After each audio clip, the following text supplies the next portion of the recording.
Hi, everybody. Tim Hughes here. I'm the CEO and co-founder of DLA Ignite. With me today, I've got Sangeet, and we're going to be talking about his book, which is called Reshuffle: Who Wins When AI Restacks the Knowledge Economy. Fantastic book. Really enjoyed it. Sangeet, where can people find you? Thank you, Tim. You can look up the book on Amazon, but to follow my work, and the best place to follow my work is my Substack, which is platforms.substack.com. I write about platforms, big tech, and more recently about what I've written in Reshuffle. Um, so, as I say, it's a great book. I've really enjoyed it. Thank you. As you've already seen, I've written a couple of blogs off the back of it. There's some great stuff in there, and certainly from some of those blogs, I know that some people have gone away and actually bought copies. Just talk to us about what your inspiration was for the book. Yeah, the book sort of came out of wanting to respond to the widely binary views that people have about AI, and a lot of it is not very nuanced. It's either it's either all good or AI is going to take our jobs away. And so I wanted to kind of create a more nuanced perspective and set up some frameworks that people could discuss about this more holistically. The two things that I specifically call out as the underlying frameworks for most of my arguments in the book. The first is that we often think about the impact of AI as happening just at the level of tasks. AI takes away tasks or improves tasks. My point is it's not just that. The tasks that we perform sit inside workflows. Those workflows sit inside organizations. Those organizations compete in industries and ecosystems, which then sit inside economies. And AI changes things at all of these levels. So if you really want to understand what impact it will have on a workflow or a job, you really need to think about the impact at all of these different levels. So the first point is don't look at the task, but look at the system. And the second thing that I, kind of highlight quite a bit is that just because, um, uh, it's not just positive or negative. I agree with the techno optimists that the pie is going to become larger because of AI. It's not zero sum, but just because the pie is going to get larger doesn't mean it'll be split equally. And so a lot of the arguments that I put there are about the types of tensions that will emerge when AI comes in, and how that will lead to new forms of inequality or new forms of competitive uh, tensions, because of which the pie will be split in unequal ways. Yeah, you talk about reshuffling the economy because and you make a great point about that it's not that things shouldn't be task based. So you talk about how that you got a great metaphor about how the French decided to build this long fortified uh, uh, set of turrets and stuff all the way down their border with Germany. And Germany just basically had what they had, the Blitzkrieg, and they used to, even though that the tanks and the people and the planes were still exactly the same technology, they had a communication where they were able to communicate down at a very low level. So what you had was very two different technologies, and one technology was right at the time, but the other technology basically overtook them, didn't it? Yeah, absolutely. The reason I took the example from warfare is that today we are surrounded by technological shifts, because of which we don't just see better ways to play today's game. We see ways to reinvent the rules of the game. We see fundamentally new ways to compete in an industry. So a simple example being, when GPS technology became widely available for civilian use, it was initially used as a way to create personal navigation devices. So you were monetizing navigation, but then Google flipped the whole thing. It subsidized navigation, which is actually very expensive to create, but it provided that below cost, and then created an entire ecosystem around Android because of the advantage that it had with Google Maps. So Google, in that sense, kind of changed the rules of the game. And the reason I took the French versus German example was because through much of the previous century, when we had this stable industrial system of manufacturing and distribution, there were very few changes to the rules of the game. But one of the best examples of changes to the rules of the game is what you see between World War I and World War II, where World War I was primarily based on the logic of trench warfare. Yep. And the logic of trench warfare then suggested that if you wanted to protect yourself, you just needed to build this really strong wall between France and Germany, and the parts through Belgium, through the Ardennes forest, which were difficult to pass through, were anyway not amenable to trench warfare. But then, what ended up happening, as you also surmised over here, is that with improvement in radio communication, you did not need to go in the traditional trench warfare model. You could coordinate across multiple different forms of attack at the same time, and so you could penetrate that forest very effectively. And that's the key point that I'm trying to make, that when technological shifts happen, as it did with Germany adopting radio communication, you can reorient the system, you can change the rules of the game, you can figure out new ways to coordinate different parts of an economic system and create fundamentally new value. And that's the big opportunity that we have with AI today. But if we keep thinking about it at the level of tasks, we'll be stuck building better machine guns for trench warfare, whereas the other players who are actually getting it right would have figured out a new way to do blitzkrieg. So that's the key point that I try to make over there. And really, you get this point across, don't you? That we're so obsessed with AI and task, and what we're going to do is we're going to replace a task with AI, whereas actually we should be thinking about the system. Or you talk about the fact that we actually should be sitting there thinking, can we actually do this some completely other way? That's right. Yeah, I think one of the key differences between thinking in terms of tasks and thinking in terms of systems is that whatever we do, the work that we do or the workflows we perform or are part of are not just a set of or a sequence of tasks. It's also, in addition to the tasks that we perform, we're also managing certain constraints in the system, certain challenges that the system has, because of which the system actually rewards us. And I give an example of this. When the word processor was first invented, before the word processor, typing was a separate job. So typists were a separate role who primarily typed out documents, but even though their job description was typing, and so you would think it's about the task, the real reason that role existed was not to perform the task, but to solve the constraint at that time, which was expensive document editing, because all of this was typewritten, and so the cost of editing and redoing documents was very high. And once word processors removed that constraint, the task of typing got distributed across everybody else. So technology did not remove the task, but it still removed the role, because it was not the task that defined the role, even though we call them typists and not editors, but it was the constraint of editing that defined the role. So my point is that look around yourself. How is the system changing? What old constraints are going away? What are the new constraints that are coming up? That's where you'll find real clues to how to change when AI starts changing the system around you. We've seen platforms reshape industries. If we think like Uber and Airbnb, how will AI platforms differ in the way that they disrupt incumbents? I think one of the key, I would say that there are two key differences over here in terms of how we think about the evolution of platforms alongside the improving capabilities of AI. The first is that all platforms rely on platforms fundamentally are a way to organize any system of actors, right? So Uber, Airbnb, they're organizing supply and demand and new market interactions. But in order to do that, they need to map out that system. So Uber needs to know where the drivers are, which cars are available. So they need to create that representation of reality. Same thing with Airbnb, same thing with any platform that you take, Flexport as a logistics platform, for instance. What AI does is, with improvements in AI, we're changing what can be mapped and hence what can be coordinated around that representation of reality. So in the past, you could not map, for example, information that was not heavily codified, information that was stuck in PDFs and photos and drawings and so on.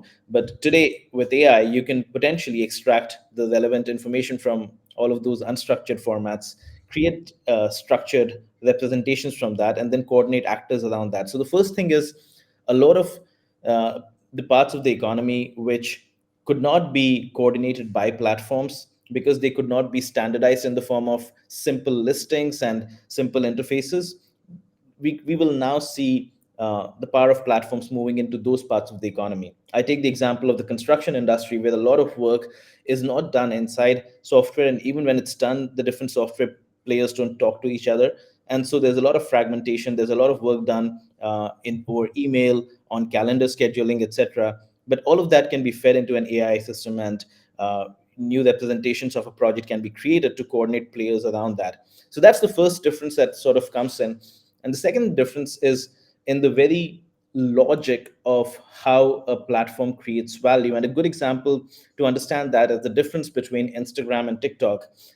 Instagram, Facebook, YouTube, all the first generation, or the dominant generation social networks which came out in the early 2010s, were built around the idea of a social graph. You had to build connections between people before the feed could be populated. TikTok used AI to completely change the logic, do away with the social graph, and create what we now call a behavior graph instead. So it used to, it would create what a graph of your interests based on how you are interacting with content, and that's how it would populate the feed. And so that's what really helped TikTok kind of um, unseat incumbents which had massive network effects, because everybody was expecting that those incumbents would not be unseated because nobody would be able to replicate the social graph, and TikTok fundamentally changed that. So those are the two factors, the way you represent what can be coordinated, and the very mechanism through which a platform works. AI can with AI coming in, both those things are constantly shifting boundaries. You also talk in the book, don't you, about how the world will become where you live above or below the algorithm. Do you want to talk to us about that? Yeah, I wanted to call that out because one of the things that we don't talk about enough, or when we talk about the impact of AI on jobs, we talk about AI is doing this task in a human-like way and so on. But there's a separate aspect that's progressing alongside that, and that is that a lot of job markets, or markets in which work is getting done, are getting mediated by algorithms, and algorithms are sort of the new managers, if you will. And a simple way to think about it is, ride hailing and food delivery, clearly managed in terms of the job that's allocated to you, how much it's priced at, how much you get to earn. It's all algorithmic. But even if you look at how performance reviews are done in large organizations today, and how candidates are ranked, algorithmic decision making is coming into every part of work. And so my point is that the more we start modularizing work, and that's what we do when we think in terms of tasks and AI's impact on tasks. We start seeing this part of the job can be done by AI, this part is left to the human, and that is now a very modular role where they are assisted by AI, and hence uh, the more modular a role becomes, and the more we start seeing a leveling effect with AI, in the sense that the less qualified or less skilled workers also perform at the level of more skilled workers. There are many studies that have shown that that happens. The more we see that leveling effect, uh, the more we that market of work becomes amenable to algorithmic coordination, as we saw with delivery drivers and ride hailing, where arguably the availability of Google Maps created that leveling effect. You did not need to know the roads, off the top of your head. You could just follow Google Maps for navigation, so anybody could be a driver. So what happens then is, when you start having work managed by algorithms, you're creating a distinction between two classes of workers or players. There are those who design the algorithm, which are essentially baking in and setting the rules of how work is to be managed. And then there are those who are working below the algorithm. So the above the algorithm players are really managing these systems of work through which work is getting done, and the below the algorithm players are managing individual modular tasks. What that does is it actually widens the gap between capital and labor. Labor becomes increasingly more commoditized. The more it's augmented by technology, the more commoditized it gets, the less it can charge a premium.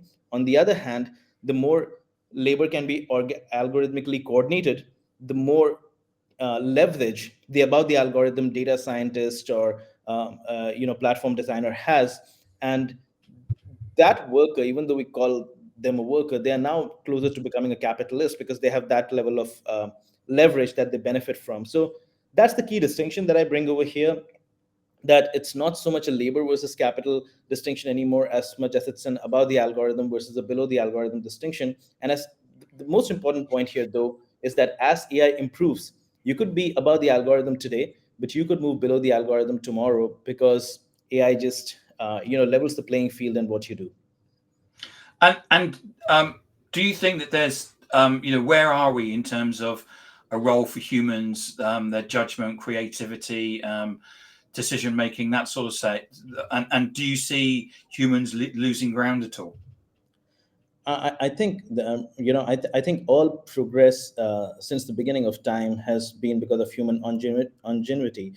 Even when we've had technological advancements, the gains of technological advancements have been evenly spread out, or the skill premium associated with using technology has sort of withered pretty quickly. So human ingenuity always has a place. What we are seeing, though, is that we've sort of lived through these decades of very stable jobs, very stable work, where we have not necessarily applied ourselves to asking, how do I redefine my role? How do I rethink based on how the system is changing? So I believe that humans have a very special place if they can move beyond the constraints of how they're thinking about things today, the boundaries of how they perceive their work, and really think about, what's the system in which I'm playing, and how is value shifting within this. If I'm working for a company, is the company still competing on the old basis? What questions is the company facing, and hence what does that mean for the organization? How can I then proactively shift what it means for me in terms of my role? So I think we'll need to be a lot more proactive, and mindful about how we design our work, not just our progression and path. And that's something that's new for a lot of people. And I would, I mean, while there's going to be a lot of displacement in the current frame, those of us who think about things in the new frame will actually be in a good place. And I talk about, three specific things that are uniquely human, which become more valuable in the age of AI. One is that we feel that AI can do everything, but the fact that it does everything starts creating a premium on choosing the right things to do and the right outputs to elevate and exclude.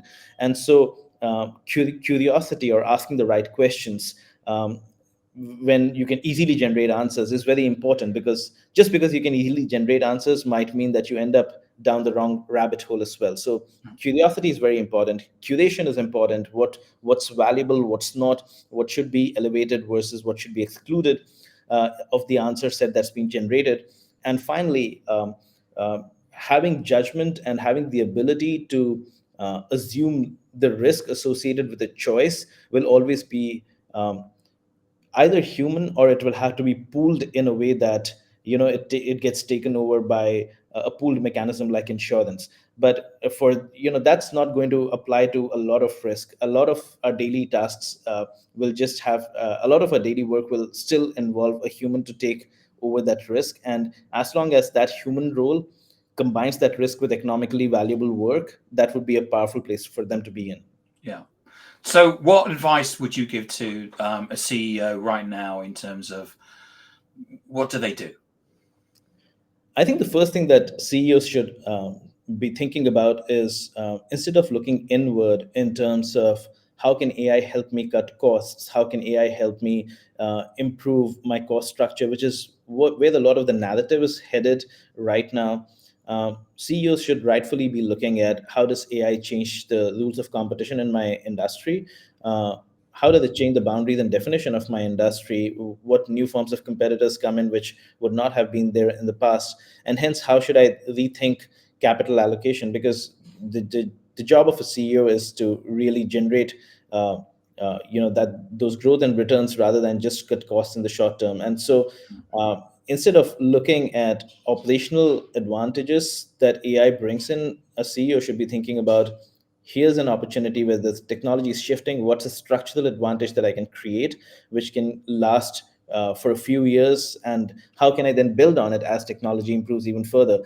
And any changes to the organization should be in response to that. The problem is today we are going inside out. We're starting with what jobs can we cut? What does that mean for the rest of the jobs in the organization? And then we're saying, okay, now that we've got this new leaner organization, what can we do better? We should be coming at it from the outside in, and then see. I'm not saying that it does not mean that you do that it ends up with jobs not being cut. I'm sure there will be impact on jobs, but you are now starting with understanding what it takes to compete, and you are making all your decisions within that frame. Yeah, I can see from what you're saying in terms of the book, where the fact that we're so obsessed with AI replacing tasks, it's old thinking, isn't it? That's right. Rather than actually thinking about the whole system. And when you're talking about a system, it's not just about the company that we're working in, but our partners, our competitors, and new entrants as well, isn't it? Yeah, absolutely. It's you need to rethink every aspect of your business given the realities of AI. Yesterday's partners could be tomorrow's competitors, and today's competitors could be tomorrow's partners. So the rules of the game are completely up for grabs when technology changes something so structurally. Sangeet, thank you so much for coming in and talking about your book, Reshuffle: Who Wins When AI Restacks the Knowledge Economy. If we wanted to buy a copy, we can get one from Amazon, I guess. That's right. Yes. And remind people of what your Substack is. It's called platforms.substack.com. Okay, excellent. And thank you so much for coming on. Thank you, I Tim. really enjoyed the book. I thought it was absolutely fantastic.